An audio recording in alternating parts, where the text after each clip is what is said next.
I thought it was in our best interest to delay those. So since we got finished at 12:30 in the morning and it was closer to 1 o'clock, we thank you again for coming back. What I'm going to do is we will allow the board to ask the questions that they have, make sure they feel satisfied with the answers, and based on the answers and the board's readiness to move ahead, we will act accordingly. Mr. Underwood, can I start at your end, or would you like me to start over here? Okay. Well, I'll start then. Mr. Payne? Yes, Mr. Chairman. There was a young lady that was the controller. Is she here? She's not, but Vice President of Finance from Mid-Atlantic Division is here, Mr. Rich Roper. That's probably better than a controller, isn't it? Yes, sir. Okay. All right. We have several, and I plan to get ready myself while Mr. Underwood started, but the basic things, let's just talk about the financial implications or the financial impacts that you said this project would bring to the county. Yes, sir. And from the emails, and you and I and the Commissioner of Revenue and the rest of the board have communicated, you sent the board something that said this is what you expect to contribute to the county. Yes, sir. I sent that to Mrs. Carter, just to clarify from the Commissioner of Revenue's perspective, and then we sent it to all the board members. So I think all the board members have it. Okay. If you would like to go over those figures one time briefly, I would appreciate it, just so we all know again and we're confirmed on the same ones. Yes, sir, Mr. Chairman. And what I will do is I'm going to pull out the material right here, and I don't have a lot of room to work, so I'm going to... Feel free to use the table on the other side or whatever. And I guess perhaps the overview here is we obviously have provided a breakdown. There was obviously some questions as to the breakdown of machinery and tools and heavy equipment, and what we did was give a comprehensive overview of what all the tax revenue would be, not just some portion of the tax revenue generated by the operations. I know there was a number thrown out at the last hearing of some $7,000 at King George County. There was no clarity as to what that exactly included. So we thought it would be important to provide you, in addition to what we'd already submitted, some more detailed information, which is what we provided you in the information that was sent.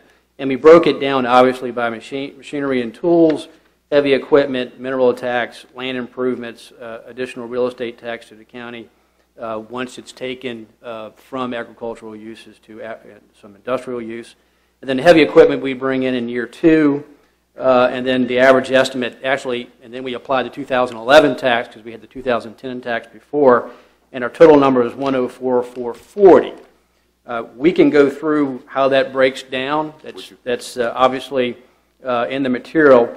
But 22% of that is the plant, machinery, and equipment, as we broke down on page 3 of 5 in the submission that we provided you. That's approximately 22% of the value, and that's about a value of $1.9 million or so, which generates a tax of about $15,000. As you see on page 3 of 5 there at the bottom, we broke it down and then subtotaled it to the right. The mobile equipment, again, we broke down to machinery and tools, the heavy equipment, etc. The value is about $725,000, which generates $12,000 plus in revenue. Barge loadout and the marine equipment, we broke down. It's about $2.5 million, about 22%, again, of the value of about $19,000 plus. Marine machinery and tools, heavy equipment, that's about $4+ million, about $4.3 million in value. And again, that's the dedicated barges and tugs to the site. That's about $32,000 plus. And then the total we added there, $78,996. That's only on the machinery and equipment. So we thought we'd give you a more detailed breakdown of how that would be cost allocated and what would be included. Again, the marine component being a good portion of that, almost, again, a significant portion as we had stated before. And then we gave you the total value that we would do, plus real estate tax, etc. And then we broke it down. For example, at our puddle duck operation in Prince George County, I remember Maryland exempts barge and marine equipment and machinery. So we actually applied your tax. They actually have a cheap tax there of about 0.15. Wait, say that again? They have a low tax there of about 0.15 on this equipment. We applied that to the tax here because someone had presented to the board that we only paid $45,000 in taxes at Puddle Duck. And what we wanted to do was compare your tax rate to our equipment that we have there, and we did that on the next page, 4 or 5, where we broke it down, and you can see that that amounts about double when it applied the Caroline County tax rate. So if you just compare similar equipment that we had at that site, you're talking about $83,000, which is very similar to what we're proposing here. And that doesn't include the real estate tax breakdown, and again, the equipment for marine components in that particular Prince George County, I'm sorry, are not taxed or exempt. So we want to make sure we clarified that as well. And we gave you a breakdown also of the King George analysis. As you likely know, a lot of that information is confidential on personal property tax, so we could not get that. But we did look at the taxes that were generated for both extraction and a real estate tax, and it was a lot more than $7,000. So we wanted to make sure we brought that to your attention as well. And Mr. Roper's here; he can answer probably better than I can more detailed questions if you have them. But that's the outline of what we submitted.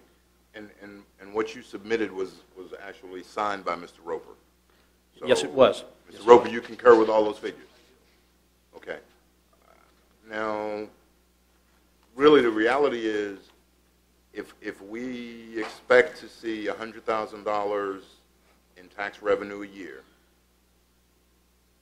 a lot of that is based on the machinery and tools being there from day one or day two. During operations, right? When we're up, after we get our permitting done and we stage up, our facilities are are constructed and assembled at the site, correct.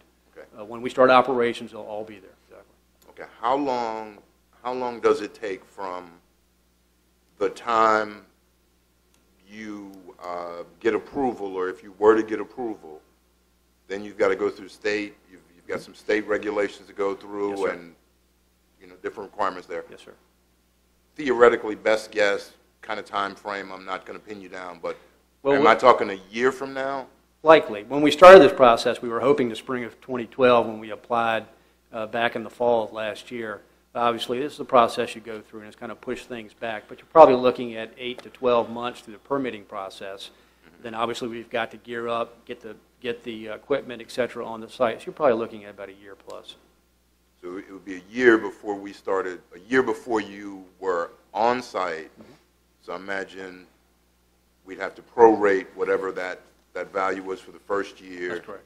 Well, really, that's the second year, and then year 3 we would actually see this $100,000 a year. Right, and again, that's our a best guess estimate going through the process. The permitting process can be a little complicated at times or not, and then we've also got to come back obviously to the board for a site plan approval. So we've got a whole process ahead of us, but okay. We're energetic, and we spent a lot of money, a lot of capital has been invested to this point, so we're very committed to making this happen. Well, I'm sure there was a lot of money spent, because there were several good marketing campaigns that went on, and the post office thanks you, of course. But all right, my whole question, and I think you got it in the tone of my correspondence, was how do I know I'm going to get that much money?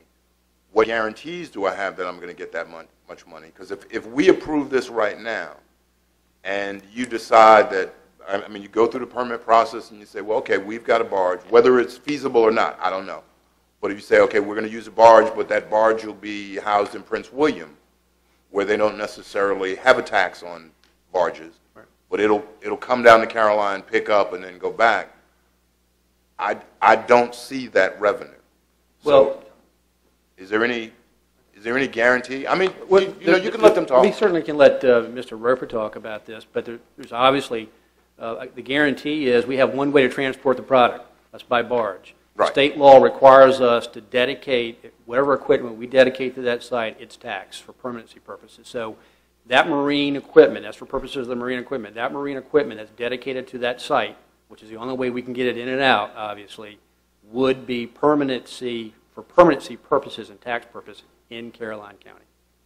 But so we won't be pulling tugs and barges from other jurisdictions to get around the tax question, I guess is perhaps your question. Yeah, but what guarantee do I have that that's not going to be the case? And I mean, you could come in, Mr.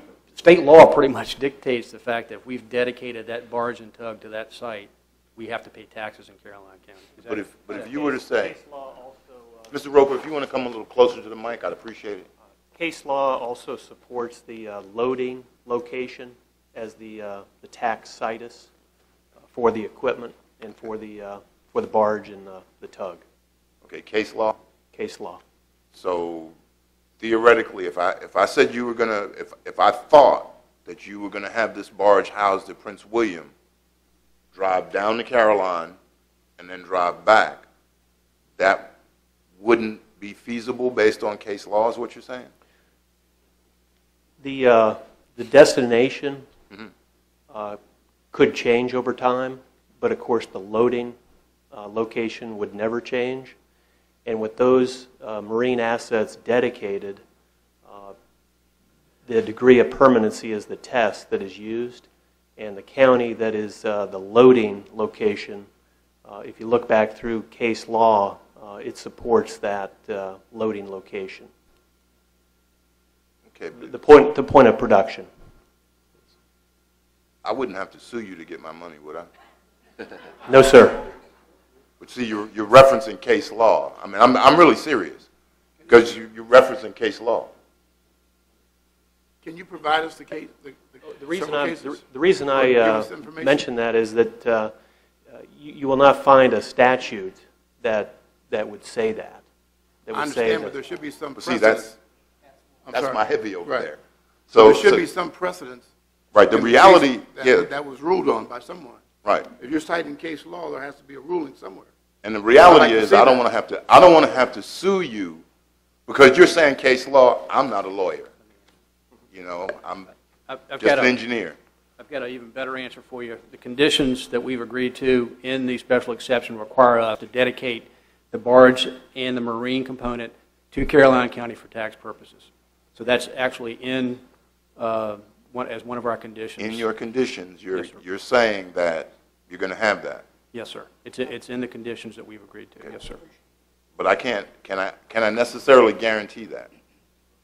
I'm going to spend this $100,000 that theoretically you're going to give us. Mm-hmm. I'm going to give some money to schools, to the sheriff, whatever. And if I plan on doing that, and then you move the barge somewhere, Mr. Roper citing case law, and I'm going to have my attorney sue you to get the money. I don't want to do that because I got to pay him. Well, So what what guarantee do I have? What I can guarantee is if we do not dedicate that marine equipment for purposes of Caroline County tax, you can revoke We can revoke the our special special exception. exception. That's your greatest authority there. Okay. So we've agreed to that.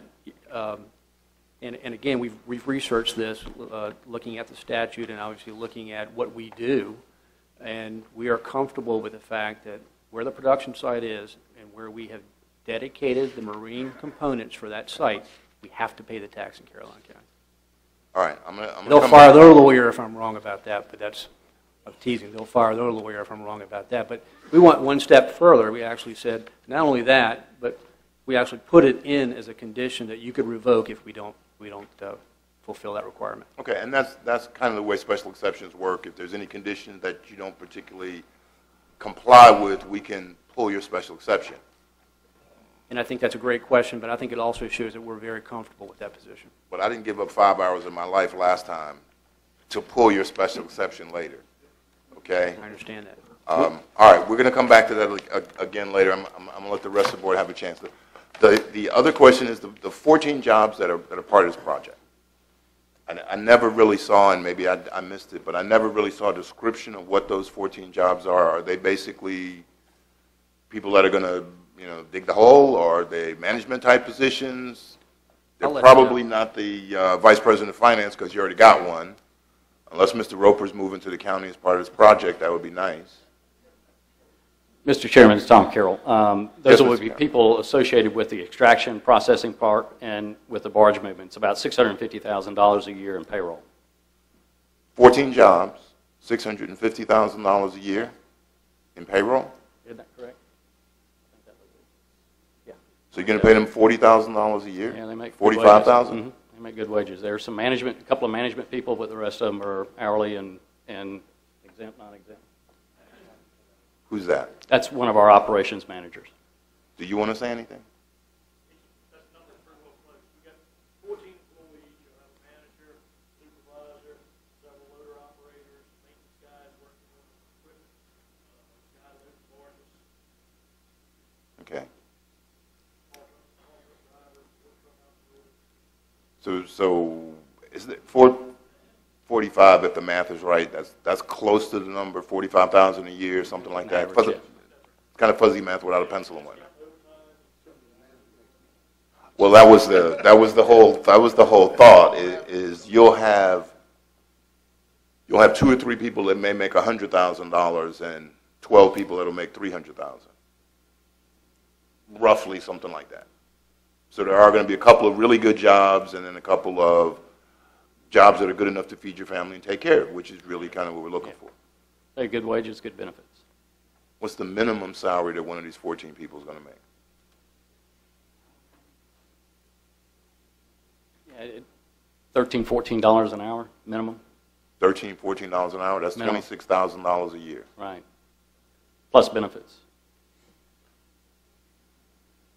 That's on the, How many of that's those- the very low end on, How many of those people are there?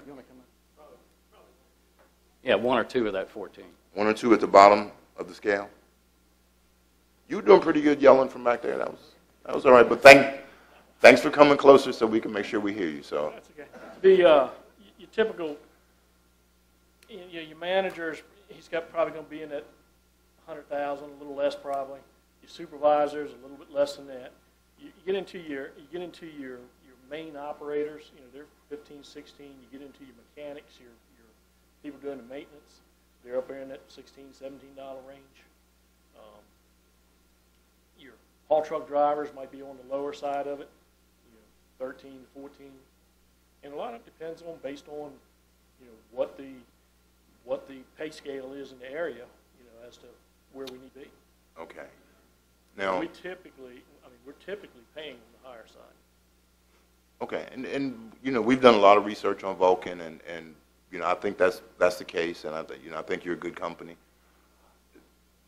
Have you, and you may not be able to give me a guarantee, but how many of those 14 jobs do you think are going to come from citizens in Caroline? Because there's probably not a manager here that's running a sand and gravel barge operation or assistant manager that's done that. There probably is folks in the area that's done that. But typically what we'll do is we put it out, first thing we would do is put it out within our company and say, okay, we have these 14 jobs open. Is anybody interested in it that's already previously working?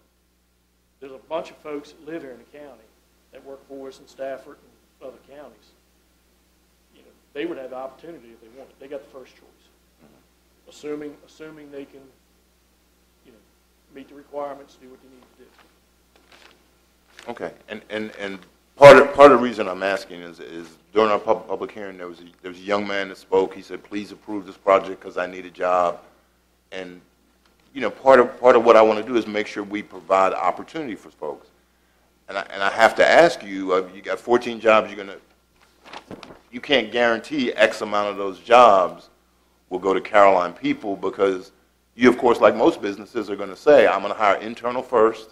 If you're driving from here to Stafford and you want to drive to Port Royal, then you get the job, but that would be somebody in Caroline. So I'm just trying to make sure I get a feeling, and you really can't give me a good feeling because you don't know.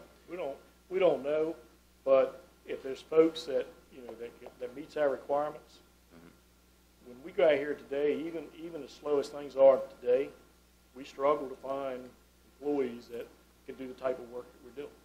So, if we got folks here that can do it, we're most definitely going to. And typically, the closer they are to the site, the better it is for the employer and the employee. So they don't want folks driving from long distances to get to.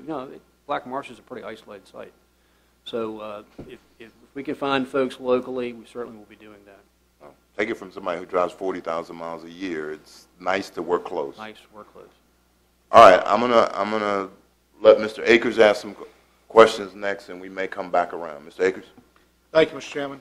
I do know there's one Caroline County resident that works probably in Stafford. He's been with you for 35 years, so evidently he would like to stop traveling so far away to come to work. So he's asking that we approve this this Black Marsh permit.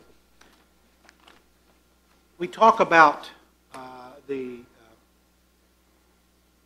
area as far as possible water reservoir. Now, I know the county has talked about that. Mr. Fincham, have you had a chance to talk with Vulcan about possibly a condition that would allow the county to, should this project be approved, for the county to be able to use one of the pits as a reservoir for water? Yes, sir, Mr. Akers. And you have at your desk a revised set of conditions, which has a condition in there related to the use of the lake as a future water supply. What does that mean if the county had to go out and build a reservoir to take care of the amount of water that this particular pit would hold? Do you have any idea as to how much that would cost the county? No, sir, not off the top of my head. I believe Mr. Schiebel submitted a letter which touched on the issue about the possible Is that in the benefit. board packet? I think it was previously submitted to the board on, It's in the supplemental. yes. Last night's. With the idea that this would be a site that we could use in conjunction with the intake on the Rappahannock. This could be used during certain periods of time, such as, for example, if the salinity content in the river increases, we could use this facility during periods of high salinity or high sedimentation in the water, or during the spawning periods for the fish that are concerned to the Virginia Marine Resources Commission. So the idea was that this would not be a full-blown reservoir, but that this would could be used in conjunction with the Rappahannock River intake. I wasn't ignoring you. I was trying to find that Mr. Schiebel's information. It's in his memo. It's in the If board you would just packet hold from just hold a Friday. minute. I'm trying to find it here.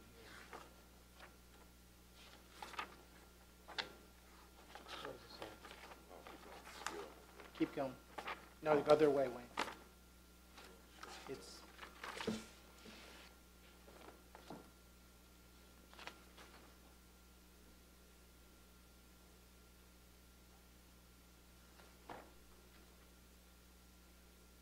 He's quoted a figure here of $10 million. Does Okay. that sound reasonable to you? It depends on the size of the reservoir, whether you've got to mitigate wetlands. He's talking about the, I guess it's the 200 acres. Yes, sir. So the cost would be $10 million for the county if we had to build a reservoir of that size. Okay. The gentleman that wanted to speak, no, Mike, the gentleman that wanted to speak during public comments about the four winds, Yes. what do you know about that? We have a process where we look at all the abutting properties to identify the properties to send notice. Mr. Royer indicated to me that he had not received notice. I can't speak to that right now. I can certainly go back and look at our files and discuss the issue with the county attorney prior to any potential action by the board tonight. Didn't Mr. Royer speak at the public comment section? Public hearing. I mean, the public hearing? Yes. Yes. I thought he did. it was last. It seems kind of odd, though, he didn't get it, but he managed to show up and speak at the public hearing. My question to you is the fact that you indicated before the board takes action. So are you saying that the board cannot take action tonight based on that information? Ultimately, it's the board's decision. understand. I think I Mr. understand. Royer has raised an issue that I would certainly like to go back and get our files and look at. You have other items for discussion tonight, and I certainly can get those files and look at that information and meet with the county attorney to make sure that we follow proper procedure. Since the issue's been raised, I think we should look at it. Which theoretically means we'd have to do another public hearing. Well, there are several other provisions related to public notice. We did advertise. Yes, that I think warrant looking at as well. So, I'm not sure, I think it was in this board packet, or it was in some additional information we received last evening. But there was a letter from the Four Winds people. And what he was suggesting, he was wanting to include, oh, I say he, they were wanting to include conditions. yes, you have a letter from Glacier Development. Is that, and that's different from this guy? No, sir. I'm sorry? No, sir.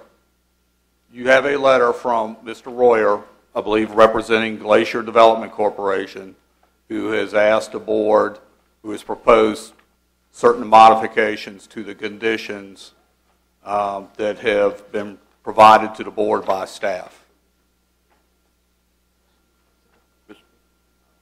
Mr. Chairman.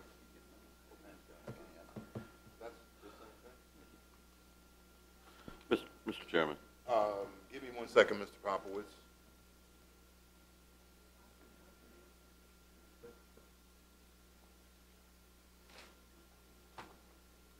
Okay, the letter from Mr. Royer is in the supplemental information. Okay, quick glance, I didn't see it. Mr. Popowitz, you go right ahead, let me... Yes, sir. I just wanted to add one other thing. Glacier came to me as the supervisor in that district many, many months ago and asked that we talk to the applicant about changing around some of the things that were maybe the way that when they actually pulled sand from certain areas, et cetera, some additional buffering and things like that. So obviously, I don't see where he would not have been notified. He's out of Alexandria or Arlington, I believe. I mean, how could he have not gotten notice and come to me several months ago and ask those same very questions? I'm just having a hard time figuring out how that like you, how was he not notified? Well, I'm sure the Freelance Star and the Caroline Progress are delivered to Arlington on a regular basis, but that's not the issue.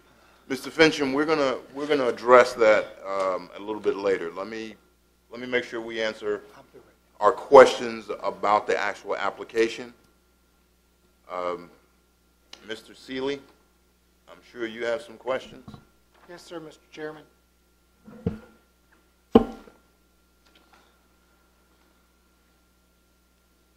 I want to talk about the mining process a little bit because in these descriptions that we get, everything seems to bounce around tremendously from further, the operation likely will improve the water quality of the site versus current farming operations. It says likely, later on it says will reduce by at least 80%, generally described. And then it further says that after the reclamation process, the water quality will be improved. Now, you got three different situations in two paragraphs. And I guess my question is, which is it? Is it will improve the water quality, it's likely to improve it, or it will by 80%? It will improve the water quality, and the conditions in the special exception say by at least 60%. Well, see, you say 60, and every place in this document it's written as 80. I'm not sure which document you're looking at, Mr. Seeley. Well, I've gotten this pulled apart, but it was part of a packet that had, I don't know, 15 or 20 pages with appendixes. We've provided several submissions, including our original application and several submittals thereafter. Our number's been pretty consistent, between 60 and 70%. Our initial analysis was 60%. In fact, we believe it could be much better than that. But at the end of the day, you got to please understand that right now, 100% of the nutrient runoff on that farm is going into the river, the phosphorus and nitrogen. Well, stop there then, because that leads me to my next question. If 100% is running off into the river today, and this site is going to mitigate that, and we're going to use that as an impound site for water, we are then going to have to deal with all of those runoffs in water that we want to use potentially for drinking water. I would defer that question to your utility folks. I think they're pretty comfortable about how to address that by pumping water in and addressing that with water quality standards that they have to follow by state and federal law. So whatever water is being pumped out of there to the public has to be pursuant to those regulations. Because this won't have a dam, this won't flow, this will be just like a puddle, correct? It's just flat land with a hole in the ground. I wouldn't describe it that way at all, sir. Well, okay, I'm giving you the opportunity to describe it. And remember, we do a lot of this in a lot of different areas, so I'll let Mr. Carroll describe that. That's fine. Mr. Seeley, as you probably remember seeing from the photographs that we had shown of the reclamation of the sites that Vulcan has had experience with, we're talking about a 145-acre lake. Right. We also submitted as part of the record water quality testing that was done from previous reclaimed sites that have... And can you stop there for a second then? Because in your actual suggested conditions,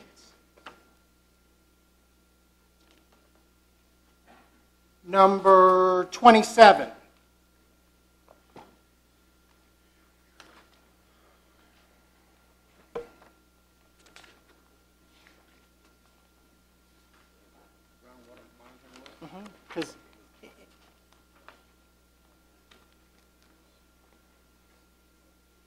And I want to look at the vagueness of the language in this. The applicant will, if determined necessary by DMME, not shall, not, will is not a requirement. Shall is a requirement. Install one or more peripheral groundwater monitoring wells. You're talking about a tremendous amount of acreage, and knowing that other mines have had water quality issues when mining starts. What is the plan? Tell me what you see as the plan for groundwater monitoring wells. In answer to that question, you were referencing the Department of Mines, Minerals, and Energy, which has a much more extensive review process than... What I'm saying is, I don't see shall, I see will. As I was attempting to say. Let him finish. You go right ahead. The Department of Mines, Minerals, and Energy, through their regulations, has a requirement for a groundwater characterization study for every mining operation in the state. We did that as part of this by a PhD experienced groundwater hydrologist, extensive experience in the Commonwealth of Virginia. That report shows that there will not be any impact. And as a result of that, we don't feel that there's any need for one. Now, if the agency that has jurisdiction over this issue feels that there are merits to do so, then we are more than happy to do that. But I guess I'm back to my conditions and the county's position on this is that you don't feel that groundwater monitoring is necessary. I find that interesting in and of itself. Because what you're saying is this is going to capture, your words, 80% of typical watershed pollutants that go to the bay. And we're going to put that in a pond that is in contact with groundwater that moves through and actually can show up in somebody's well. I think again, the data that we have submitted clearly illustrates that the water quality in these reclaimed operations is exemplary. The data is conclusive. You've got that as part of your application. It's in the record. We've shown that at many of the sites that we operate at.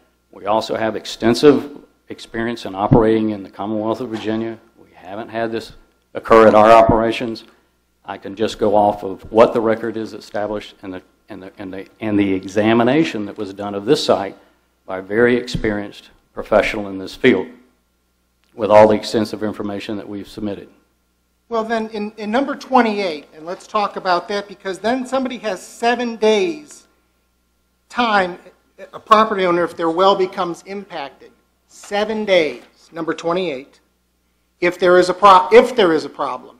Now, if there's no monitoring wells, we're not continuously monitoring height of water or depth of the well, and we're not monitoring condition, how will somebody prove that you actually have corrupted their well within 7 days of having a problem? All they have to do is give notice of what I'm reading here. Well, okay, 7 days. That's fine. Again, Mr. Seeley, I don't know if I've got an answer that will satisfy you from the standpoint that I'm going off the record, the information, the data. There are no producing wells within close proximity of this particular site that are in the same geologic terrain. The wells at Four Winds are much deeper. They are not hydrologically connected to the depth of the mining that we're at. We will not be pumping. Again, this is a wet mining operation. So we're not having any impact on the aquifer. And the water quality that we've shown through extensive study that we've supplied to this body and the body before it clearly shows that we maintain exemplary water quality. Let me back up to wet mining, because I do agree that what you're taking out of the ground is wet. You then pile that material, is that true? That is, we stockpile it. Multiple Yes. piles, not just one, but multiple piles as you're mining. That site then those piles then become exposed to the air and then can become dry. I mean, We have a wet suppression system. yeah, I've seen the size of those piles. I'd like to see how somebody's going to keep that suppressed completely in a 95-degree day with 30% humidity. I would ask you to visit our operations, which we have done, and I think Mr. Fincham had actually visited one of ours and seen how that material is maintained. You know, it's a very experienced operation. We've got extensive experience in this state and other states in running these things. Mr. Seeley, you have to understand, one of the most important resources we have is our employees. And we have an exemplary safety and health program, industrial hygiene program, and if we're protecting our employees, then we are infinitely sure that we're protecting the health and safety of our neighbors. And as a responsible corporate citizen in the state, we take that responsibility very seriously.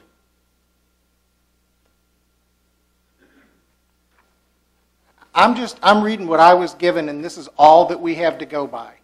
You know, all we get to look at, all we get to hold anybody's feet to the fire for on these is actually these suggested conditions. And let me take you back 2.5 years ago. We approved a rezoning, which promised a fire station, a school site, and a new entrance.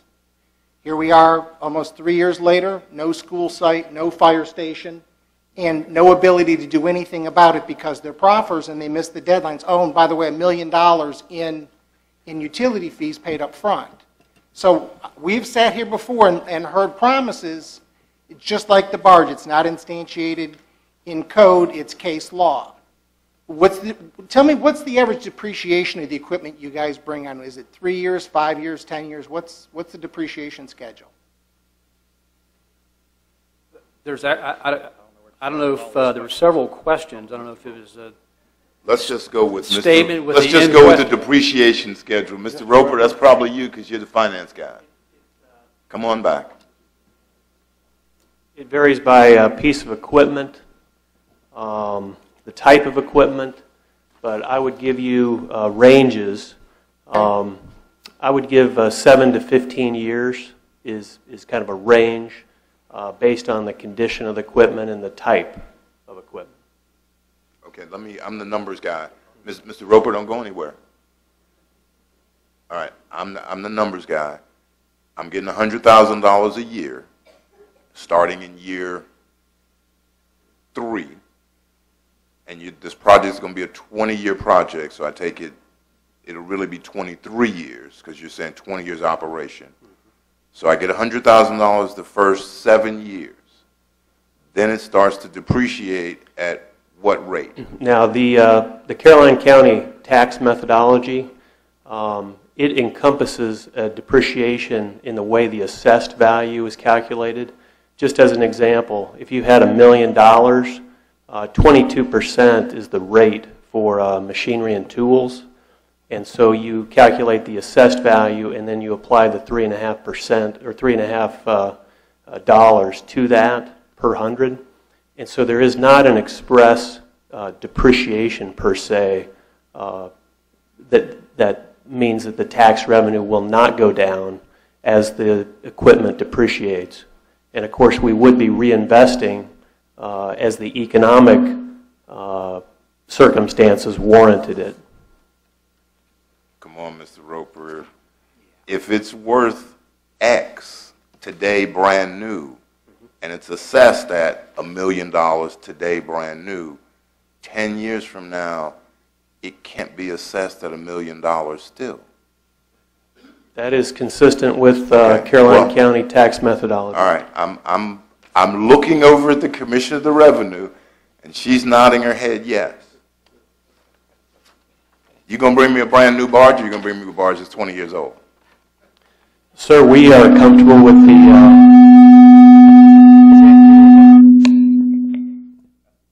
Excuse me.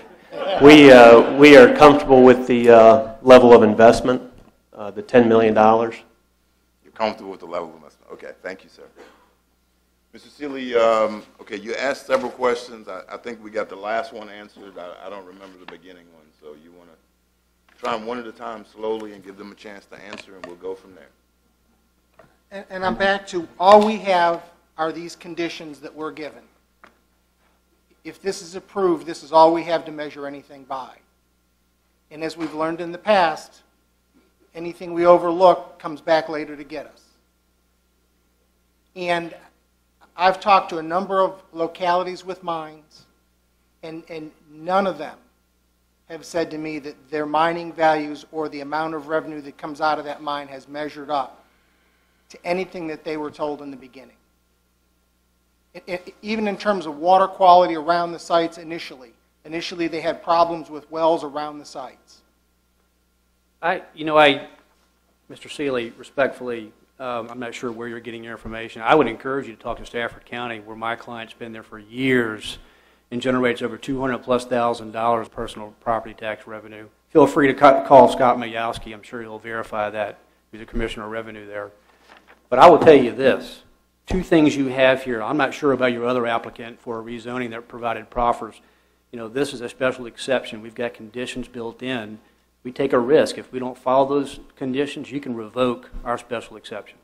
That's number one. Number two, you have a very professional S&P 500 company here, Fortune 1000, that is well respected, well known nationally, that's reputation means a heck of a lot. It is how they do business, and they do a lot of business in Virginia. They have close to 1,000 employees. They generate over $500 million in revenue in Virginia. And you've got a long-term property owner who's staying on the site. They're committed. They are committed to this county. They're committed to this application. They're committed to do the right thing. So if you're going to look for someone who's personally responsible for not fulfilling the requirements, they'll be right here. They're not going anywhere. They're going to be here. They're committed to be here. I wouldn't be here if I didn't believe that. I believe they are this is an extraordinary application, and an applicant is extraordinarily unique to combine all of the priorities that you want in this county. I hope that answers your question. Now I'm back to the hole in the ground again with Counselor, we're not in court, okay? We just want to make sure we get the information back and forth.